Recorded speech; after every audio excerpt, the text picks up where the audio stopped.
Sir உங்க பேர் சொல்லுங்க. என் பேரு ராஜா மையப்பன். என்ன வேலை செய்றீங்க? என்னது கேட்கல சார். எந்த செக்டர்ல வேலை செய்றீங்கன்னு கேட்டேன்.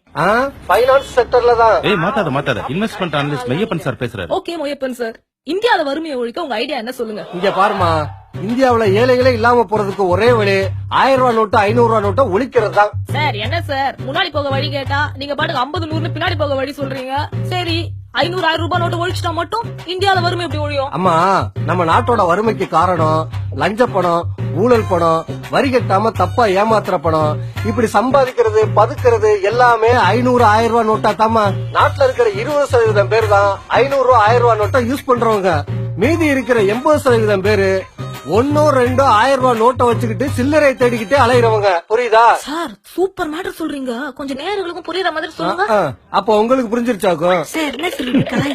இங்க பாருமா, 1000 ரூபாய் நோட்டா இருந்தா 100 கோடி ரூபாய கூட பெரிய 2 சூட்கேஸ்ல வச்சு பதுக்கிடலாம். அதே 100 ரூபாய் 50 ரூபாயா இருந்தா பெரிய வீடே தேவைப்படும். பாதுகாப்பு இருக்காது, திருட்டு பயம், போலீஸ் பிரச்சனை, இன்கம் டாக்ஸ் பயம், தங்கத்துல காசு போட மாட்டான். ஏன்னா விலை நிலை இல்ல. ரியல் எஸ்டேட்ல போடலாம்னா ஆட்சி மாறணும்னு புடிங்கிருவான்னு பயம். அப்ப வேற வழி இல்லாம பேங்க்ல தான் போட்டாகணும். பேங்க்ல போட்டா வரி கட்டணும். நாட்டுல இருக்கிற எல்லா பணக்காரங்களும் ஒழுங்கா நேர்மையா இன்கம் டாக்ஸ் கட்டினா போதுமா, இந்தியாவுல வறுமை மட்டும் இல்ல பிச்சைக்காரங்களே இருக்க மாட்டாங்க. அம்மா அம்மா. சூப்பருங்க சார், இத பத்தி என்ன சொல்றீங்க? பிரில்லியன்ட்.